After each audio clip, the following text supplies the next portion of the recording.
샬롬, 걸리버 여행기 24번째. 내가 명성을 얻고자 글을 썼다면 그런 일은 실로 엄청난 굴욕일 것이다. 하지만 내 의도는 오로지 공익이었으며 그러니 내가 실망할 일은 전혀 있을 수 없다. 이성이 있고 나라를 통치하는 동물이라며 내가 언급한 후인음에 뛰어난 미덕을 잃고 어찌 자신의 악덕의 부끄러움을 느끼지 않을 수 있겠는가. 나는 야후들이 지배하는 저 먼 오지의 나라들에 관해서는 어떤 말도 하지 않을 것이다. 하지만 그 중에서 가장 덜 타락한 건 부릅딩 내긴들이다. 도덕과 통치에 관한 그들의 현명한 격언들을 지킨다면 우리는 그 덕을 보게 될 것이다. 하지만 나는 더는 상세하게 말하지 않을 것이며 이를 살펴보고 적용하는 일은 현명한 맡기기로 하겠다. 내 책을 비난할 사람이 없을 거라는 점을 나는 아주 다행스럽게 여긴다. 무역이나 교섭을 할 생각이 전혀 없는 아주 먼 나라에서 드러난 명백한 사실만을 언급한 작가에게 무슨 이의 제기가 있겠는가. 나는 세심하게 생각하여 모든 오류를 피했는데 일반적인 여행기 작가들은 그런 오류를 빈번히 저지르는 바이며 그것은 비난받아도 싸다. 게다가 나는 어떤 정당과도 관련된 바 없으며 어떤 개인이나 단체에 대한 감정, 편견 혹은 악의가 완전히 배제된 상태로 글을 썼다. 내가 글을 쓰는 것은 인류에게 정보를 알리고 또 그들을 가르치려는 지극히 고귀한 목적에서일 뿐이다.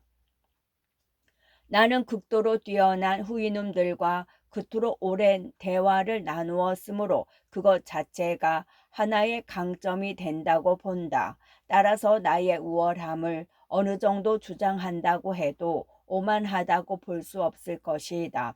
나는 돈을 벌거나 대중의 찬사를 받고자 글을 쓰지 않았다. 나는 비난처럼 보이는 말을 한 적이 없고 툭하면 남의 말을 비난이라고 생각하는 자들에게조차 조금도 거슬리는 말을 하지 않았다.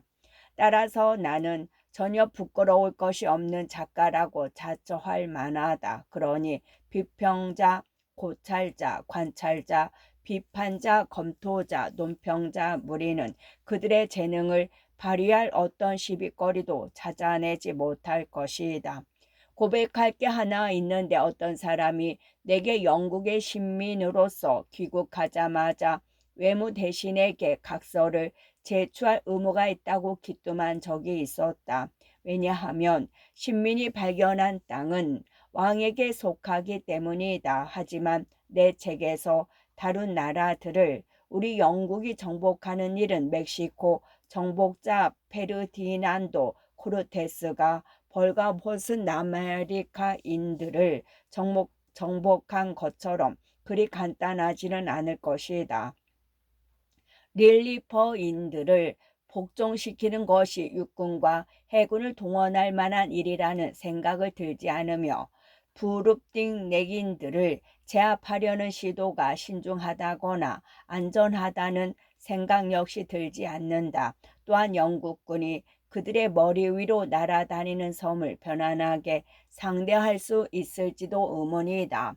사실 후인음들은 전쟁을 그리 잘 대비하고 있지 않다. 그들은 전쟁 지식이 전혀 없고 특히 공중을 날아가는 무기는 생각도 못할 것이기 때문이다. 하지만 내가 외무 대신이라며 후인음국을 침공하라는 지시는 절대로 내리지 않을 것이다.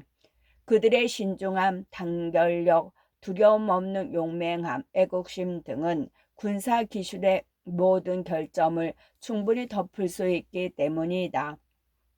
상상해 보라.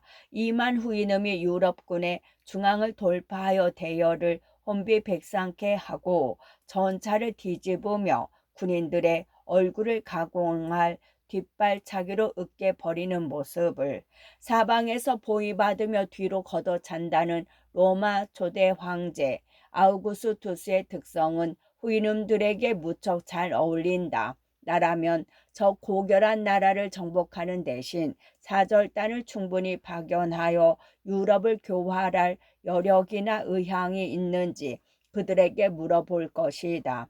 그들은 우리에게 명예, 정의, 진실, 절제, 공의, 정신, 불굴의 정신, 정수, 우정, 박의 충성에 관한 근본 원칙을 가르쳐 줄 것이다.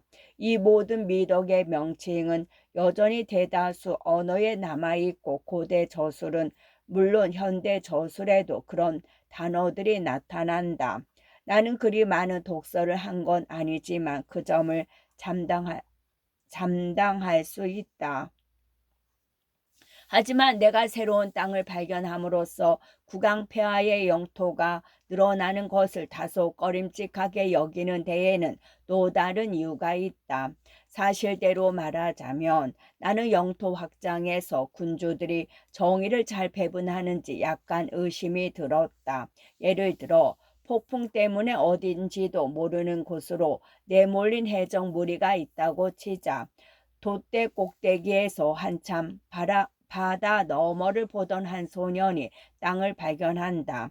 그들은 약탈하고자 해안으로 들어선다. 그들은 순진한 사람들을 만나고 친절한 대접을 받는다. 그들은 그 나라에 새로운 이름을 부여하고 자신들의 국왕을 위해 그 나라를 공식적으로 점령한다. 그들은 새로운 정복을 기념하고자 썩은 반자나 돌을 세우고 원주민 수십 명을 살해하고 강제로 원주민 몇 명을 정복의 증거로 데리고 귀국한다. 이어 그들은 국왕에게 사면 받는다. 이렇게 하여 신성한 권리라는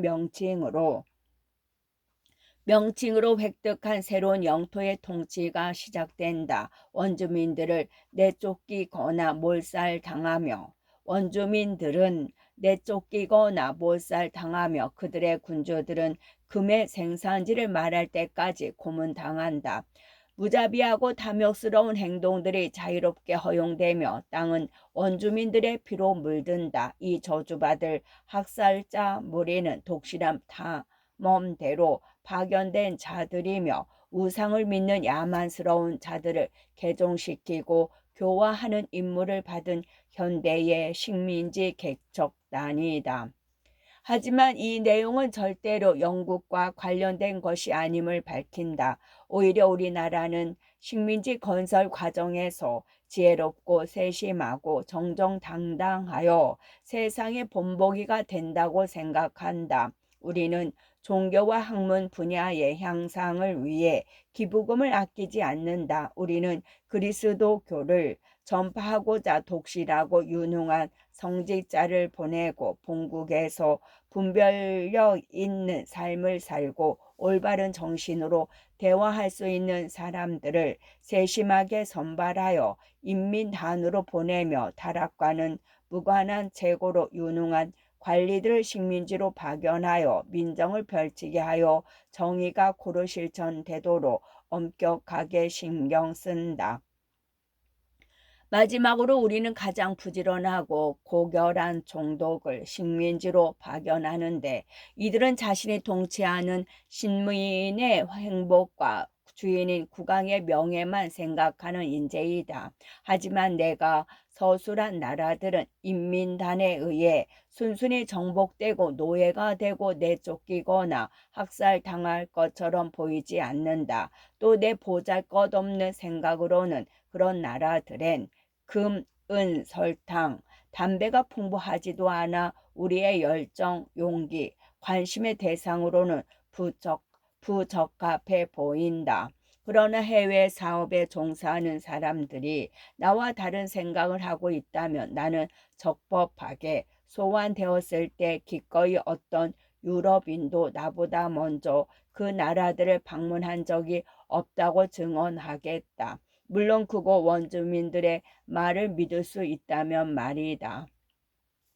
하지만 국왕 폐하의 명의로 그 나라들을 공식적으로 소유하려는 생각은 단 한 번도 해본 적이 없다. 설사 그런 생각이 들었다고 하더라도 내가 겪은 상황을 고려하면 신중히 목숨을 부지해야 했으므로 나중에 더 좋은 때를 노렸을 것이다. 여행자로서 내게 제기될 수 있는 유일한 이해 사항에 대답했으니 나는 여기서 점잖은 작별 인사를 건네고 레드리프의 작은 정원에서 사색을 즐기러 돌아가겠다. 나는 후인음들에게서 배운 미덕과 관련된 훌륭한 교훈을 나 자신에게 적용하고 가족인 야후들을 가르쳐 최대한 온순한 동물이 되도록 만들 것이다. 또한 자주 거울에 비친 내 모습을 보며 점차 인간의 모습이 되어가는 걸 능숙하게 견뎌내려고 노력할 것이다. 우리나라의 후인음들이 보이는 야망성엔 한탄할 수밖에 없지만 나는 그들을 늘 존중할 것이다. 나의 고귀한 주인, 그의 가족, 친구, 모든 후인음 종족을 생각하면 그들을 이렇게 대접해 주는 것이 당연하다. 우리나라의 후인음들은 지능은 대화했지만 명예롭게도 외교는 그들과 똑같아 그나마 다행이다. 지난주부터 나는 아내와 나와 함께 저녁을 먹는 것을 허락했다. 지난주부터 나는 아내가 나와 함께 저녁을 먹는 것을 허락했다. 그녀는 긴 식탁에서 나와 반대편에 앉아 내가 묻는 몇 안 되는 질문에 지극히 간결하게 답한다. 야후의 냄새는 여전히 무척 불쾌하여 나는 항상 코를 약초 혹은 담뱃잎으로 막고 지낸다. 생에 만년에 이른 사람으로서 옛 버릇을 떨쳐내기란 어려운 일이지만 나는 언젠가 야후의 이빨과 발톱에 대한 두려움을 버리고 이웃 야후와 잘 어울리며 살겠다는 희망을 완전히 놓아 버리지는 않았다.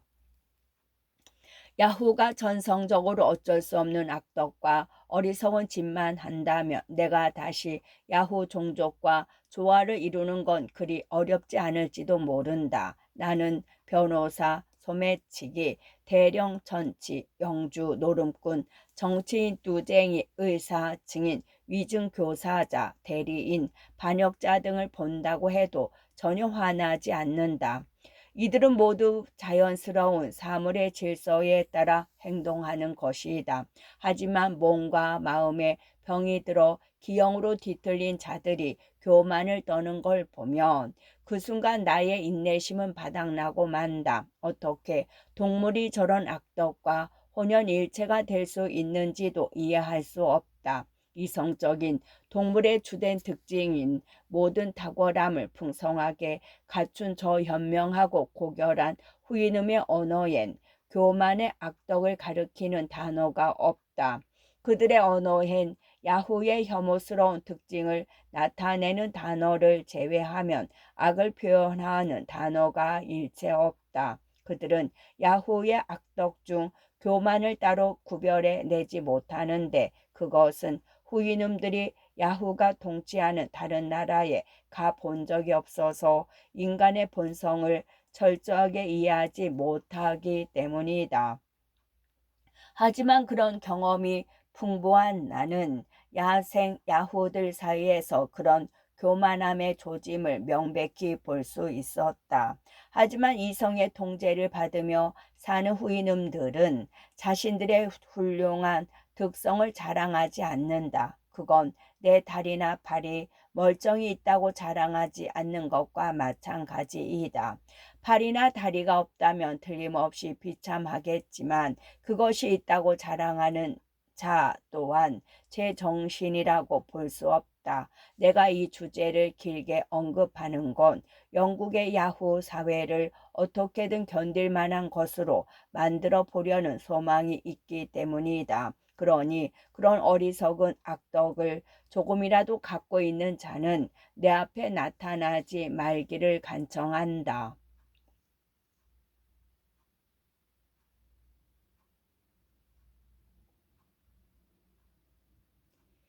해제 이종인 걸리버 여행기 풍자 문학의 제고봉 옴기니가 시골 초등학교에 다닐 때 토요일 오전이면 담임 선생님은 10권 정도의 아동용 도서를 교실로 가지고 와서 한 권 한 권 쳐들면서 이거 빌려갈 학생 하고 말했다. 방과 후에 집으로 돌아가면 주말 동안 그 책을 읽으라는 뜻이었다. 어린 초등학생들은 저마다 저요 하고 손을 쳐들면서 자기에게 그 책이 돌아오기를 기다렸다.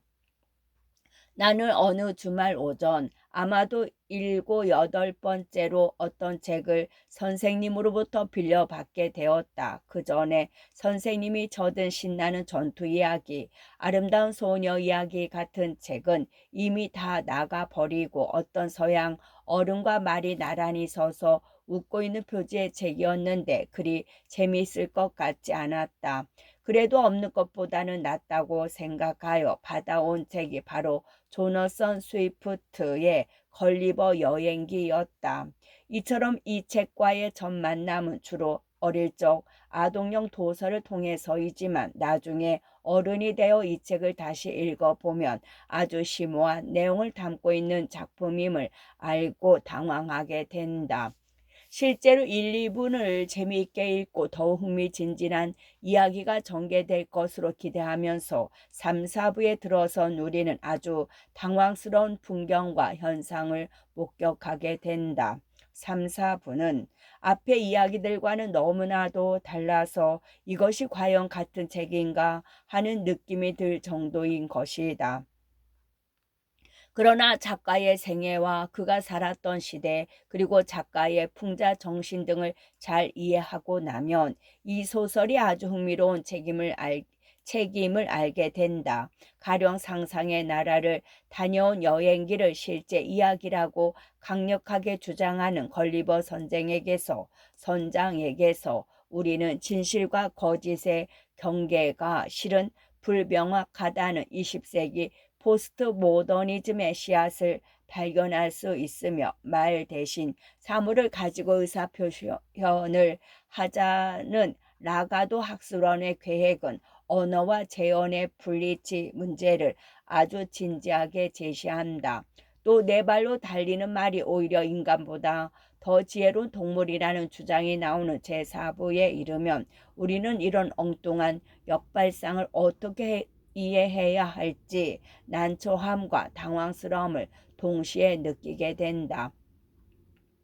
일반적으로 말해서 이야기를 읽는 자는 그것이 숨이 일관하여 쉽게 이해할 수 있는 어떤 것이 되기를 바란다. 그러나 이 작품은 독자의 예상과는 정반대로 방향 전환을 하면서 우리에게 창조적인 독자가 될 것을 요구한다. 왜 걸리버는 네 발로 달리는 말이 인간보다 더 지혜롭다고 했을까?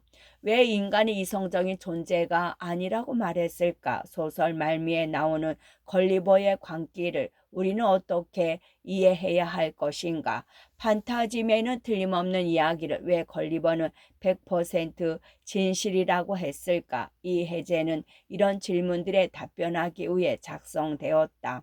작가의 생애 스위프트의 할아버지 토머스 스위프트는 헨리퍼드셔 굴리치의 목사였고 영국의 내전 시기에 철저한 왕당파로 명성이 높았다. 이 때문에 할아버지는 영국 내전에 투옥되어 갇힌 몸이 되었다. 스위프트의 아버지는 왕정 복구 이후 세 형제들과 함께 아일랜드로 이주하여 더블린의 법조계인 킹스인스에서 집사로 근무했다. 1664년 아버지는 아비게일 엘릭과 결혼했는데 그녀는 레스터셔에서 활동하는 목사의 딸이었다. 1666년 5월에 스위프트의 누나 제인이 태어났다. 그리고 1667년 봄에 아버지가 결혼한 지 2년도 못 되어 갑자기 세상을 떠나는 바람에 어린 딸과 유복자 스위프트는 삼촌들의 보호 아래 성장하게 되었다. 어머니 아비게일은 스위프트의 양육을 유모손에 전적으로 맡겼으며 이 유모는 돌이 채 안 된 어린 스위프트를 유괴하여 영국으로 데려가 3년 정도 같이 살다가 아일랜드로 돌아왔다고 한다.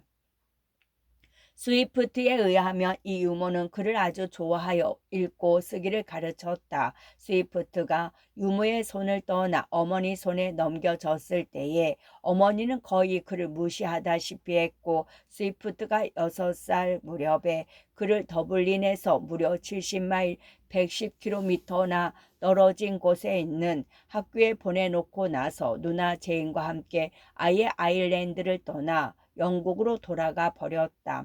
스위프트는 나중에 성장하여 표면적으로는 어머니를 존경하고 칭송하는 발언을 했지만 모자 관계는 18세기에 다소 근엄한 기준을 들이댄다 하더라도 결코 살가운 것이 아니었다.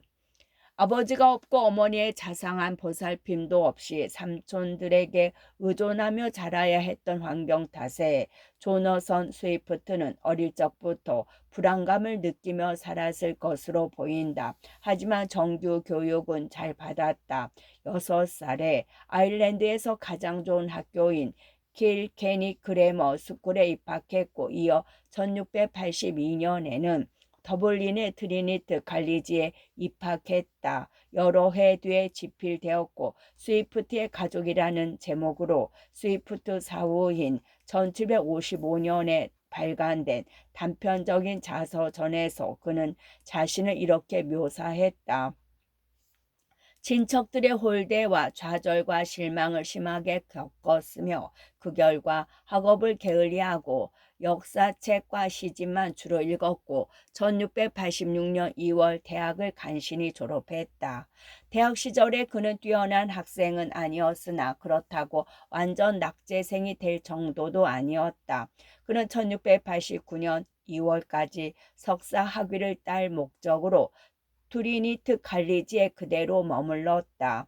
그러나 1688년에 명예혁명 이후에 강제 퇴위당한 제임스 2세가 아일랜드를 거점으로 왕국을 되찾으려는 운동을 벌이자 더블린에서는 혼란스러운 사회 상황이 점점 확대되었고, 마침내 대학 당국은 학생들이 안전한 곳으로 피신해도 좋다는 허가를 내렸다. 스위프트는 영국으로 피신하여 레스터셔의 어머니를 찾아갔는데 어머니의 주선으로 서리 카운티의 무어 파크에 있는 윌리엄 템플 경의 개인 비서로 취직했다. 그는 이 집에서 템플 경이 사망하는 1696까지 머물렀다. 스위프트는 템플경의 집에서 2번이나 나와서 아일랜드로 돌아왔는데 이것은 그의 경력이 그리 안정적이지 못했다는 것을 보여준다. 스위프트가 쓴 스위프트의 가족이라는 글을 보면 20세기 이전에 과일을 지나치게 많이 먹어서 현기증과 뱃속에 오한이 생기는 병이 걸렸는데 이 때문에 거의 죽기 일보 직전까지 갔다고 말했다. 이 질병은 2, 3년의 시차를 두고서 계속 엄습해 오면서 그를 평생 따라다녔다. 한 번은 고향 아일랜드로 돌아가면 좋은 공기 덕분에 이 병을 고칠 수 있지 않을까 하는 희망에 아일랜드로 돌아갔으나 오히려 병이 더 악화되어 템플경의 집으로 되돌아오고 말았다. 두 번째로 아일랜드를 방문했던 1695년 1월 13일 스위프트는 영국 국교의 성공회에 사제로 서품을 받았고 같은 달 벨파스트 근처 킬루트 교회의 교구 신부로 임명되었다. 스위프트는 템플경의 집에서 방대한 서재의 책들을 읽으면서 지적으로 성숙했다.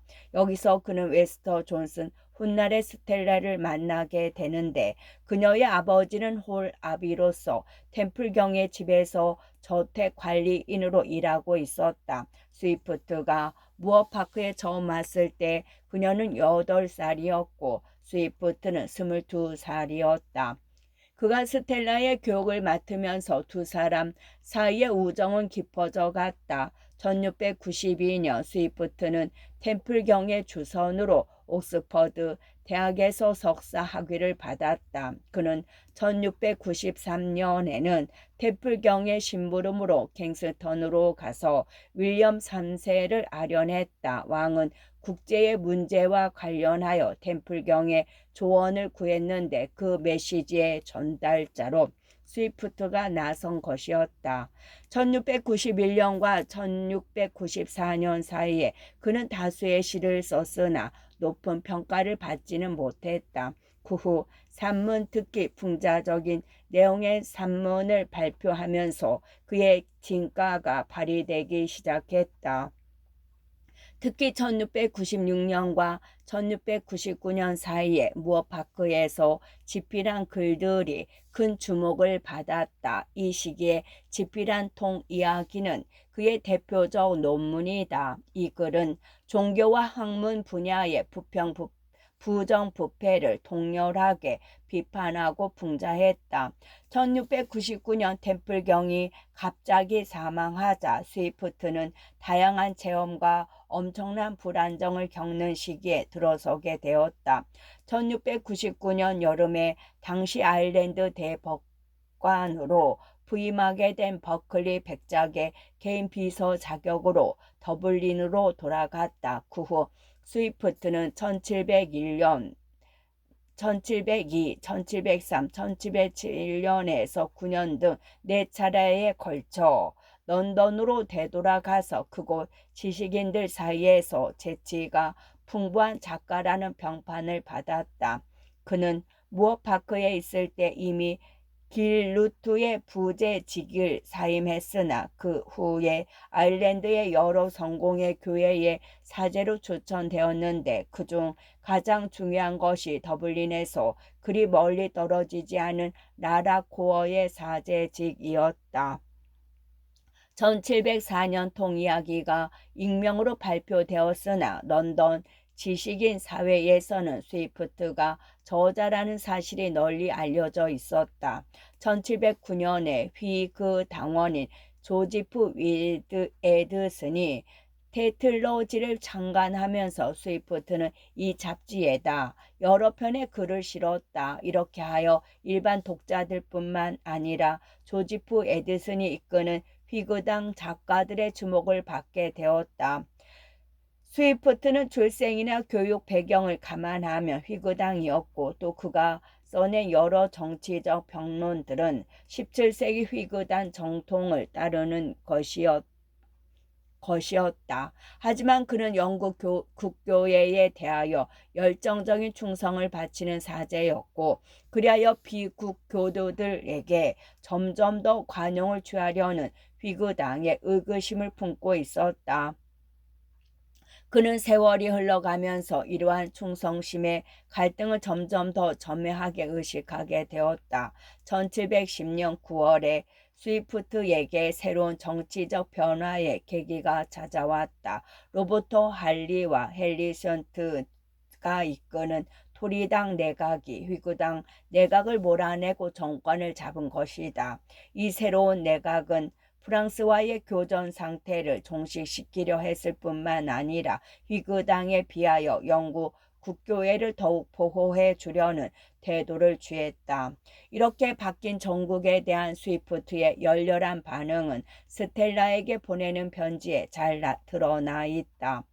노련한 정치가인 로버트 할리는 풍자적인 팸플릿 작가인 다니엘 디포를 포섭하여 이 작가로부터 상당한 정치적 지원을 얻어냈다. 이어 할리는 스위프트에게 접근하여 앤 여왕의 재정적 후원이 아일랜드 내의 연구 성공회까지 확대될 것이라고 말하면서 스위프트를 토리당 편으로 넘어오게 했다. 이렇게 하여 스위프트는 당파보다 교회를 더 중시하는 태도를 보이며 토리 정부에 가담했지만 그렇다고 해서 휘그당의 진보적인 정치적 관점을 완전히 포기한 것은 아니었다.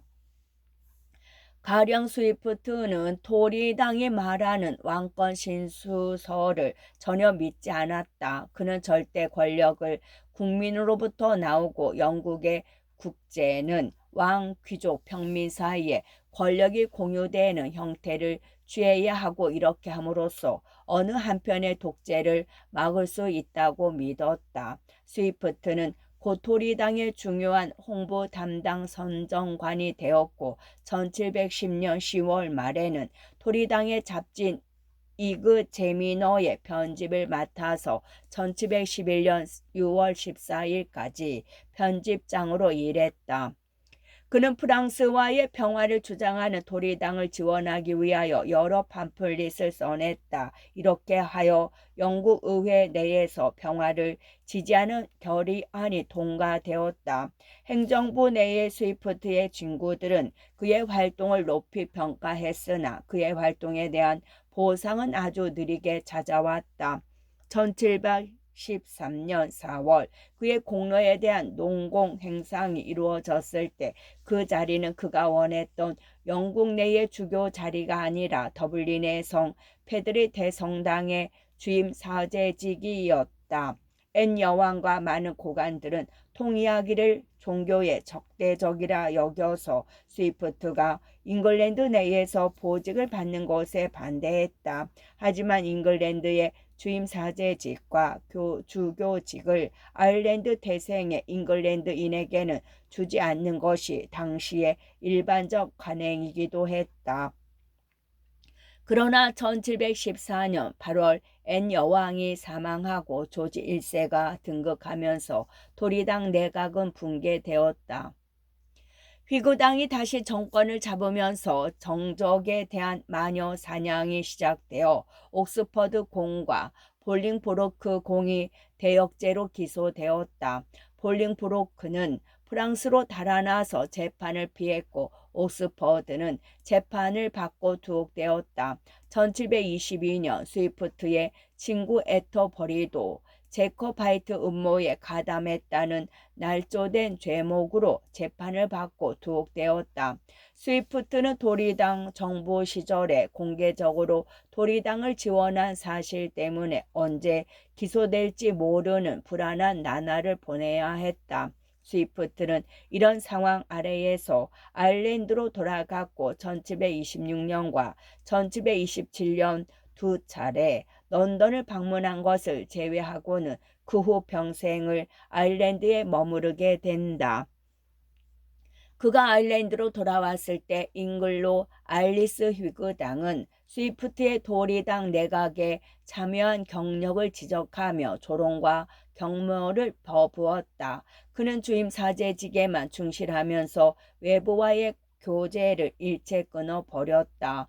이 무렵 그는 자신의 생애가 이제 끝났고 이제 앞으로 얼마 살지 못할 것이라고 생각했다. 하지만 그 생각은 기후로 반명되었다. 스위프트는 그 후 30년을 더 살면서 최후의 대작인 걸리버 여행기를 써냈다.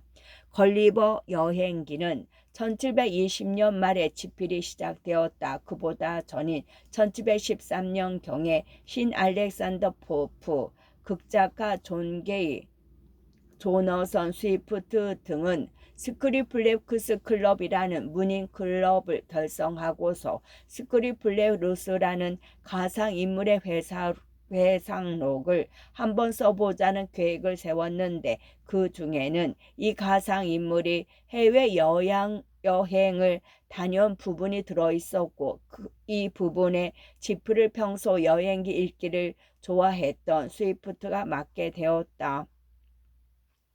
이 계획의 일환으로 1714년경에 스위프트는 닐리퍼 여행기와 라푸타 여행기의 초고를 작성했던 듯하다. 스위프트가 걸리버 여행기를 쓴 시기는 정확히 알 수는 없지만 그의 편지들에 나타난 정보를 종합해 보면 1720년 말에 집필을 시작하여 1725년 가을에 완성한 것으로 보인다.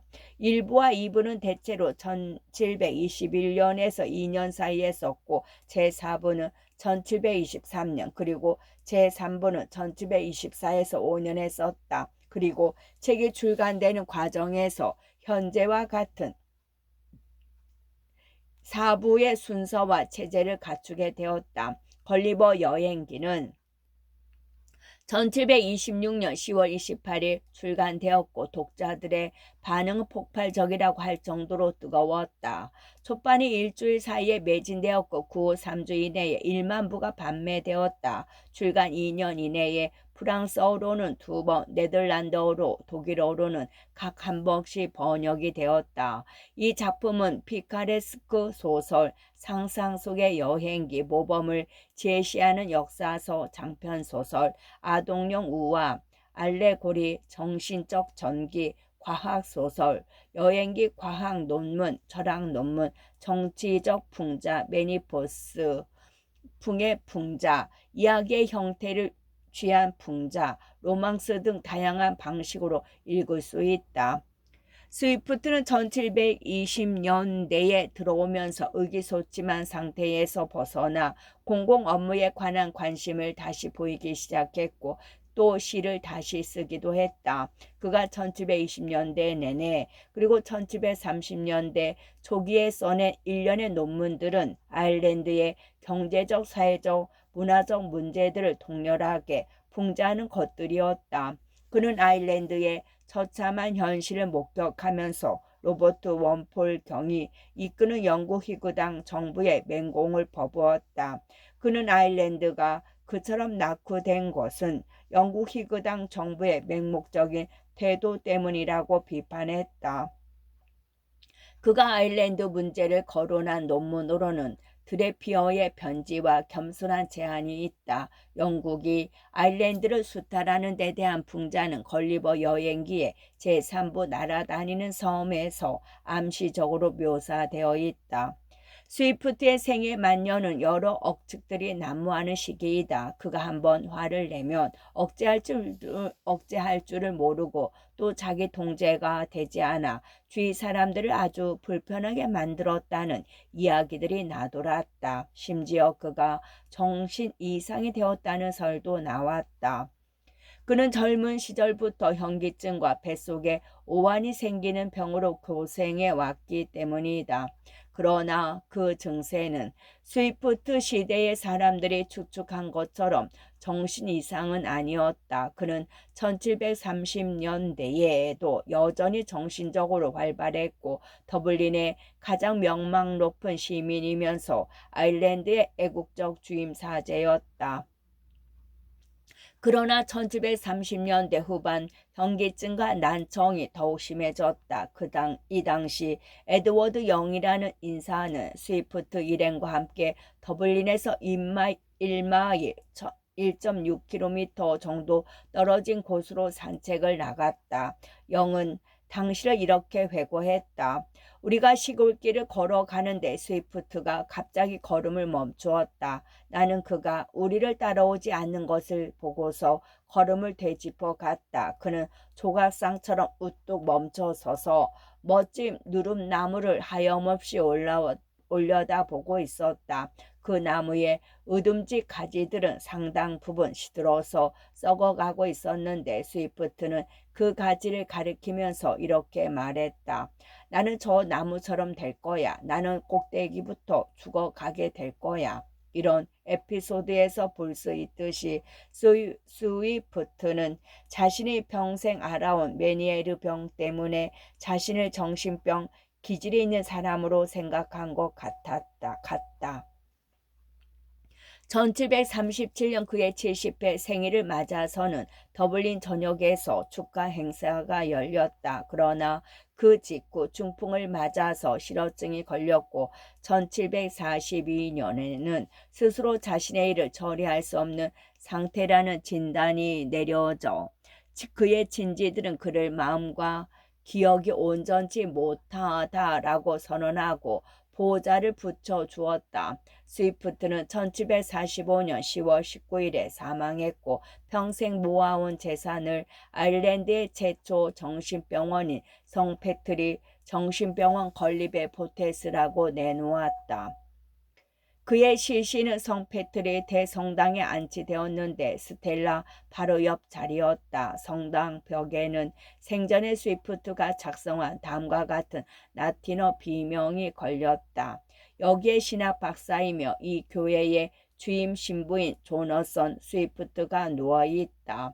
이제 맹렬한 분노가 더 이상 그의 가슴을 찢어놓지 못하는구나. 가라 여행자여.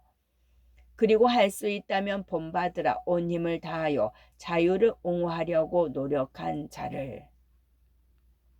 작품의 배경. 걸리버 여행기는 고도로 풍자적인 작품이기 때문에 풍자 작가인 스위프트가 써낸 다른 작품들, 작품 출간 이후에 여러 비판에 대한 스위프트 자신의 생각, 이 작품을 둘러싼 정치적, 역사적 배경, 유토피아에 대한 스위프트의 사상, 여성 혐오증과 관련된 스위프트 자신의 여성 교제 등을 미리 알아두는 것이 필요하다. 풍자 문학의 대가 걸리버 여행글을 쓰기 전에 스위프트는 이미 풍자 작가로 높은 명성을 쌓아놓고 있었다. 그의 대표적인 풍자 논문 5가지만 알아보면 다음과 같다. 동이야기는 영어 산문 중 가장 뛰어난 풍자 작품이라는 평가를 받는 글이다. 이 글은 종교와 학문에 대하여 통박한 것인데 특히 자신의 학식을 뽐내는 학자들에 대하여 신랄하게 비판한다. 스위프트는 먼저 통이야기라는 제목을 설명한다. 바다에서 배가 고래를 만나면 바다의 통을 내던져 고래의 주의력을 다른 데로 분산시킴으로써 고래가 배를 난파시키지 못하게 한다. 여기서 배는 국가의 비유이고 고래는 종교와 정부라는 배에 구멍을 뚫으려 하는 파괴적인 작가나 사상가를 말한다. 그러면서 스위프트는 자신의 글이 그런 자들의 공격을 막아내는 통이 되었으면 하는 뜻을 밝힌다. 이어 스위프트의 이야기가 시작된다. 그 이야기에는 피터 마틴 잭이라는 3형제가 등장한다. 그들은 각각 성 피터, 가톨릭, 마틴 루터 종교개혁의 결과로 생겨난 영국 국교회, 존 칼맹, 비국교도 즉 청교도를 상징한다. 아버지는 사망할 때 이 3형제에게 소박하고 튼튼한 외투를 하나 물려주면서 잘 사용하되 결코 고쳐서는 안 된다고 당부한다. 이 외투는 원시교회, 초대교회의 신학 성경, 교리를 상징한다. 그러나 3형제는 도시에서 유명한 사람이 되기를 원했고 그래서 그 외투를 제멋대로 고친다. 3형제는 뜻이 맞지 않고 피터는 자기 고집만을 부리면서 두 형제에게 자신의 뜻을 따르라고 주장한다. 그러나 그들이 그 뜻에 순응하지 않자 피터는 두 동생을 함께 살던 집에서 쫓아내 버린다. 이런 주방은 종교개혁의 상징이다.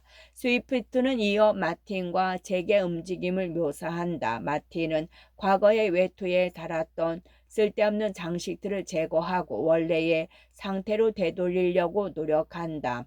반면에 잭은 외투의 모든 장식을 거부하여 마구 떼어내는 바람에 외투가 너덜너덜해진다. 마틴은 스위프트의 이성적 교회, 영국 국교회로서 피터의 정교한 제도와 잭의 광신주의 사이에서 중간 노선을 취한다.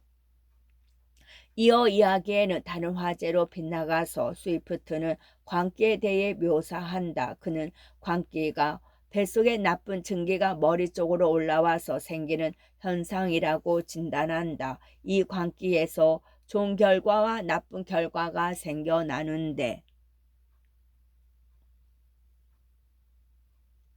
가령 전쟁, 새로운 철학, 인간의 놀라운 업적 등이 그것이다. 일단 광기가 발동하면 판타지가 인간의 이성을 제압하고 상식이 상식을 제압한다. 스위프트는 다시 본래의 이야기로 돌아와서 광신적이고 성경 구절을 줄줄 인용하는 칼뱅주의자들을 조롱한다. 그러면서 잭은 변덕과 허세가 너무 심해져서 결국 피터 비슷한 사람이 되어 간다고 진단을 내린다. 이어 스위프트는 종교와 학문에서 상식과 양식을 강조하면서 문장의 끝을 맺는다. 드레피어의 편지는 마르쿠스 브루투스라고 하는 더블린의 린넨 제조업자가 쓴 편지라고 되어 있으나 실은 스위프트가 쓴 글이었다. 영국 정부는 이 편지를 쓴 자의 정체를 고발하는 사람에게 높은 현상금을 걸었으나 아일랜드인은 아무도 스위프트를 고발하지 않았다. 이 글의 내용은 구리로 만든 하프펜스와 파딩 동전을 아일랜드에 공급함으로써 아일랜드의 경제를 영국에 완전히 복속시키려는 영국 정부를 통렬하게 비판한 것이었다.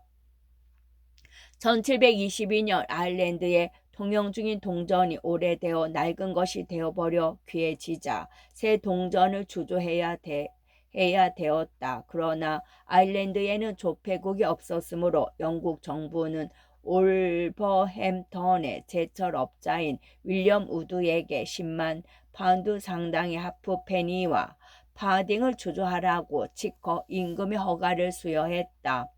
그러나 우드의 동전은 함량 미달로 판명된 것이 많았다. 당시 열렬한 휘구 당원 겸 반체커파이트파인 수학자 아이작 뉴턴은 영국 조폐국의 국장으로 근무했는데 우드의 함량 미달 동전을 만족스러운 동전이라고 증언했다. 아일랜드는 이 동전에 총체적으로 반발했고 스위프트는 1724에서 25년 사이에 쓴 드레이피어의 편지 중에서 다음과 같은 문장으로 그런 반발의 기운을 더욱 불을 붙였다. 미친 사람이 계집에서 한 줌의 흙을 파가지고 내 가게에 와서 물건과 교환하자고 하면 나는 그를 측은하게 여기면서 웃음을 터뜨리고 말 것이다. 만약 윌리엄 우드가 그 쓰레기를 가지고 와서 나의 금 혹은 은과 바꾸자고 한다면 그 또한 지금 말한 미친 사람과 똑같은 대접을 받을 것이다. 이 논문은 영국 당국의 비위를 건드렸고 그 논문을 펴낸 출판업자 존 하딩은 체포되었다. 영국 정부는 그 글의 저자 이름을 공식적으로 밝혀주는 사람에게 300파운드의 상금을 내걸었으나 아무도 스위프트를 고발하지 않았다. 그리하여 총리 대신 로버트 월폴은 1725년 동전 주조 특허를 취소했고 우드는 개인적으로 보상을 받았다. 이에 대하여 앙심을 품은 월폴이 몇 년 뒤에 논문의 저자가 스위프트인 것을 알고서 그를 체포하라는 명령을 내렸으나 아일랜드에서 스위프트를 체포해 오려면 아일랜드 주민들의 격렬한 반발로 인해 적어도 1만 병력의 군대를 파견해야 할 것이라는 조언을 듣고서 그 명령을 취소했다는 이야기가 전해진다. 하프펜스 사건은 아일랜드가 브리튼 왕실의 지배를 받는다는 사실을 재확인한 1720년의 법에 대한 아일랜드인들의 강한 적개심과 분노를 보여주는 사건이었다. 겸손한 제안은 아주 음산한 풍자를 담고 있는 글로서 이 글 속에 등장하는 공익 정신이 강한 어떤 시민은 아일랜드의 불쌍한 부모들이 약 10만 명에 달하는 1살짜리 어린아이들을 부자들의 먹잇감으로 내놓으면 어떻겠냐고 이야기한다. 아기들의 고기는 연하니 전골을 해 먹을 수도 있고 튀겨 먹을 수도 있고 구워 먹을 수도 있으며 아니면 삶아서 수육으로 먹을 수도 있다는 것이다. 또 아이들의 피부를 벗긴 가죽은 숙녀의 장갑이나 신사의 여름 구두 소재로도 아주 적합하다고 말한다.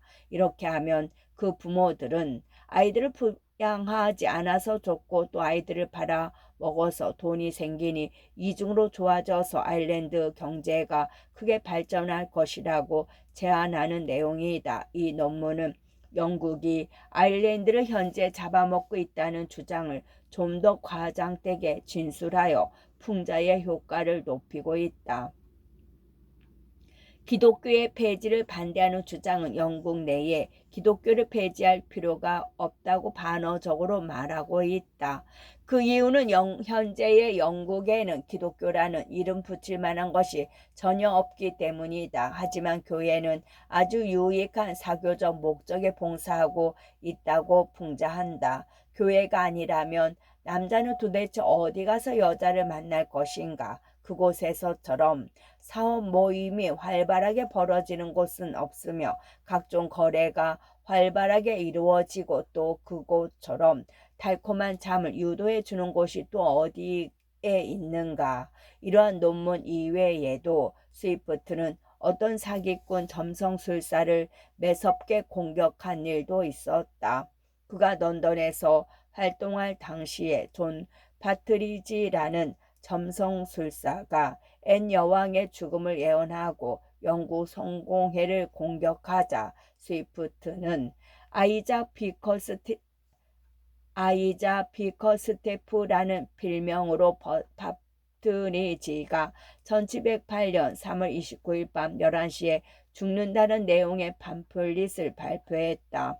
멀쩡하게 살아있던 파트리지가 반격의 글을 써내자 비커스테프는 또 다른 팜플릿을 발표하여 더 강력하게 이런 주장을 폈다. 파트리지 씨는 죽은 것이 분명하다. 자신이 파트리지라고 주장하고 나선 사람은 가짜이니 속지 말기 바란다. 파트리지는 그 후 정말로 얼마 살지 못하고 죽었다고 한다. 이처럼 반어와 재치가 넘치는 풍자 작가 스위프트에게 영향을 준 선배 작가는 서기 2세기 사람인 누키아노스와 스위프트보다 100년 전 앞선 영국 시인 세무어 버틀러였다. 루키아노스의 풍자소설 진짜 이야기와 버틀러의 풍자적인 장시 휴디 브라우스가 특히 영향을 많이 미쳤다. 전자는 해나라와 달나라를 여행한 것을 기록한 여행기인데 시종일관 자신이 해와 달을 여행한 것이 진실이라고 강변하고 있다. 뒤에 장시는 영웅적 운율과 우스꽝스러운 주인공을 어울리지 않게 병치시켜 풍자의 효과를 내고 있다. 여기서 우리는 풍자를 뜻하는 영어 단어가 라틴어 사티라에서 온 것임을 상기하게 되는데 이는 여러 가지 과일이 뒤섞여 있는 식사 접시라는 뜻이다.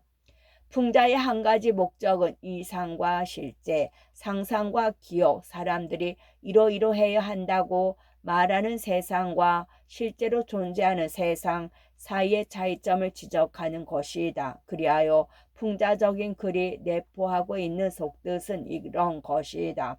사람들의 어리석은 행동과 세상의 우스꽝스러움에 비교해 볼 때 풍자적인 글을 쓰는 작가의 어리석거나 우스꽝스러운 주장은 실제 세상의 그것에 비하여 상대적으로 하찮은 것에 불과하다는 것이다.